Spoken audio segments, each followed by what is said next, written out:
નમસ્કાર મારા વાલા વિદ્યાર્થી મિત્રો, આજે વાત કરવી છે ધોરણ 9 અને વિષય ગુજરાતીમાં કાવ્ય નંબર 1 સાંજ સમય સાંભળ્યો સ્વાધ્યાયનું સંપૂર્ણ સોલ્યુશન કરીશું. તમને પરીક્ષાની અંદર ખૂબ ઉપયોગી નીવડશે. આ જવાબો તમે ગુજરાતીની નોટબુકમાં પણ લખી શકો છો. મિત્રો, ધોરણ 9ના તમામ વિષયના સ્વાધ્યાય સોલ્યુશન સાથે આપણી ચેનલમાં મૂકવામાં આવે છે, તો એ પણ તમે પ્લેલિસ્ટમાં જઈને જોઈ શકો છો. એ પહેલાં તમે ચેનલની અંદર પ્રથમ વખત આવ્યા છો તો મિત્રો ચેનલને સબસ્ક્રાઇબ કરી બાજુમાં આપેલા બેલ આઇકનની અંદર ઓલ નોટિફિકેશન કરી દેજો, જેથી કરીને તમને એકમ કસોટી હોય, તમારી વાર્ષિક પરીક્ષા હોય તેના મોડેલ પેપર પણ સૌથી પહેલાં મળી રહેશે. આ ઉપરાંત તમને સ્વાધ્યાય સોલ્યુશન જ્યારે અમે મૂકીશું ત્યારે સૌથી પહેલાં મળી રહેશે. હવે વાત કરી છે સ્વાધ્યાય પ્રશ્ન નંબર 1. નીચે આપેલા વિકલ્પમાંથી સાચો વિકલ્પ પસંદ કરી ખરાની નિશાની કરો. પહેલો પ્રશ્ન છે, ગોવાળમાં ગિરિધર કેવા શોભી રહ્યા છે? તો હળદર જેવા, તારામંડળમાં ચંદ્ર જેવા, સોનામાં જડેલા હીરા જેવા કે ઉપરના બી અને સી બંને જેવા? તો સાચો જવાબ આવે છે મિત્રો ડી. તો તમારે ડી ઉપર ખરું કરવાનો છે, કારણ કે ગિરિધર જે છે તારામંડળમાં ચંદ્ર જેવા અને સોનામાં જડેલા હીરા જેવા શોભી રહ્યા છે.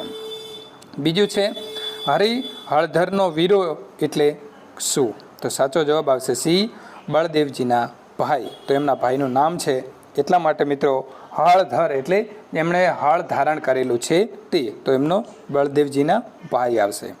ત્યારબાદ આગળ વાત કરીશું ભગવાન શ્રી કૃષ્ણએ, તો સાચો જવાબ જે છે એ આવશે બી, પીળા રંગના વસ્ત્રો પહેર્યા છે. તો આ સાચો જવાબ આવે છે. ત્યારબાદ આગળ વાત કરીશું પ્રશ્ન નંબર 4. શ્રી કૃષ્ણની શોભા જોઈને નરસિંહ મહેતા દુઃખી થાય છે, કલ્પાંત કરે છે, ભાવમુક્ત બની જાય છે કે હરખ પામી રહ્યા છે? તો મિત્રો હરખ પામી રહ્યા છે, એટલે સાચો જવાબ ડી આવશે, જે નીચે તમે જોઈ રહ્યા છો, હરખ પામી રહ્યા છે. ત્યારબાદ પ્રશ્ન નંબર 2. નીચેના પ્રશ્નોના 2-3 વાક્યમાં ઉત્તર લખો. પહેલું છે, નરસિંહ મહેતા હરખી રહ્યા છે કારણ કે નરસિંહ મહેતાના હૃદયમાં સામળિયાનો રૂપ વસી ગયું છે. શ્રી કૃષ્ણએ એમને વહાલથી આલિંગન આપ્યું અને તેઓ મનથી શ્રી કૃષ્ણના મુખ ઉપર વારી ગયા. તેમનું રૂપ અતિ કલ્યાણકારી છે, તેથી નરસિંહ મહેતા વહાલાજીની શોભાને સતત નિરીખીને હરખાય છે. ત્યારબાદ આગળ વાત કરીશું સાંજ સમયે સાંભળ્યો કાવ્યના આધારે સાંજના સમયનું દ્રશ્ય આલેખો.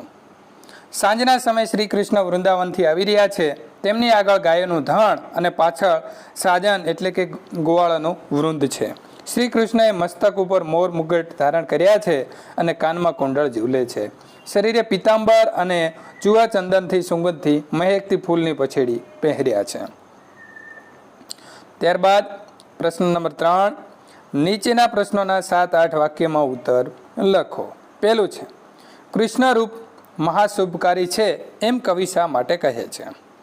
તો સાંજના સમયે વૃંદાવનથી આવતા શ્રી કૃષ્ણનું રૂપ મનને મોહ પમાડનારું છે. શ્રી કૃષ્ણએ મસ્તક પર મોર મુગટ ધારણ કર્યા છે. એમના કાનમાં કુંડળ ઝૂલે છે. શરીરે પિતાંબર અને મિત્રો ચુવા ચંદનની સુગંધથી મહેકતી ફૂલની પછેડી પહેર્યા છે, જેમાં તારામંડળમાં ચંદ્ર શોભે, સુવર્ણમાં આભૂષણ જડેલો હીરો ઝગમગે, એમ ગોવાળોનો વંદની વચ્ચે સામળિયાજી શોભી રહ્યા છે. શ્રી કૃષ્ણનું આ મનમોહક રૂપ કવિના હૃદયમાં વસી ગયું છે. એમને મળવા તેમનું મન વેગથી દોડ્યું છે.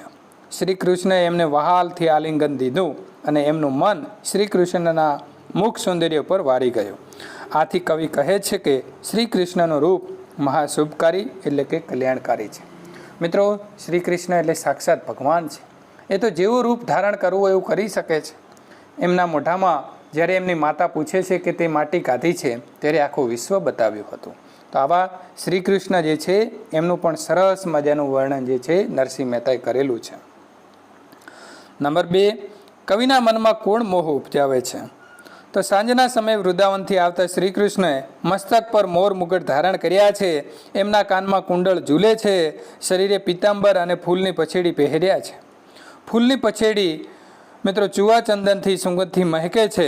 જેમ તારામંડળમાં ચંદ્ર શોભે, સુવર્ણના આભૂષણમાં જડેલો હીરો ઝગમગે, એમ ગોવાળાના વૃંદની વચ્ચે ગિરિધર શોભી રહ્યા છે. શ્રી કૃષ્ણનું આ મનમોહક રૂપ કવિના હૃદયમાં વસી ગયું છે, એટલે કે કવિના મનમાં શ્રી કૃષ્ણ મોહ ઉપજાવે છે. આપણે પણ આવું રૂપ જોઈએ, એમના આવા ફોટા જોઈએ, ત્યારે આપણે પણ તેમની સાથે લાગણી મિત્રો થાય છે. હવે આપણે વાત કરીશું આગળ વિદ્યાર્થીની પ્રવૃત્તિ. તો આ કાવ્યનું વર્ગમાં સમૂહ ગાન કરો. તો મિત્રો તમારા શિક્ષક મિત્રોએ તમને સમૂહ ગાન કરાવ્યું હશે. કૃષ્ણ ભક્તિના અન્ય કાવ્ય મેળવી પ્રોજેક્ટ તૈયાર કરો. તો મિત્રો ગૂગલમાં જઈને તમે લખશો કૃષ્ણ ભક્તિના ગીતો એટલે તમને અઢળક ગીતો મળી જશે. ત્યાંથી તમે પ્રોજેક્ટ બનાવી શકો છો. ભાષા અભિવ્યક્તિની વાત કરીએ તો કવિએ આવે, ઉપજાવે, લહેકે, મહેકે, હીરો, વીરો, મારું, વારું, રહી અને હરખીએ જેવા પ્રાસસભર શબ્દોથી કાવ્યને ગૂંથ્યું છે. કેટલી સરસ મજાની એમણે રચના કરી છે. તારામાં વૃંદનો ચંદ્ર અને સોને મઢ્યો હીરો જેવી સરખામણીથી શ્રી કૃષ્ણનું સૌંદર્ય પ્રગટ કર્યું છે. કુંડળ લહેકે, ચંદન મહેકે એવા શબ્દો મિત્રો એમણે વાપર્યા છે. કલ્પના તો કરો એટલી એમની કવિની જે કલ્પનાઓ છે કેવા કેવા શબ્દો એમણે વાપર્યા છે. ચાલતા કૃષ્ણ સાથે હાલતા કુંડળ વર્ણવા કવિ કુંડળ સાથે લહેકે શબ્દો લાવ્યા છે. તો વળી ચંદન સાથે મહેકે પ્રયોજી અને એમણે અંત્યનું પ્રાસ અલંકાર પણ કવિએ સરસ રીતે વણી લીધો છે. તો મિત્રો અહીં આપણું જે છે સંપૂર્ણ કાવ્યનું સોલ્યુશન પૂર્ણ થાય છે. ત્યાર પછીના જે પાઠ છે તમારા બીજા વિષયો છે એનું સોલ્યુશન મેળવવા માટે જે તમે અત્યારે એન્ડ સ્ક્રીન જોઈ રહ્યા છો ડિસ્પ્લે ઉપર એના ઉપર ક્લિક કરીને મેળવી શકો છો. વિડીયો પસંદ આવ્યો હોય તો તમારા મિત્રો જે ધોરણ 9માં અભ્યાસ કરી રહ્યા છે તેમના સુધી શેર કરવાનું ભૂલતા નહીં.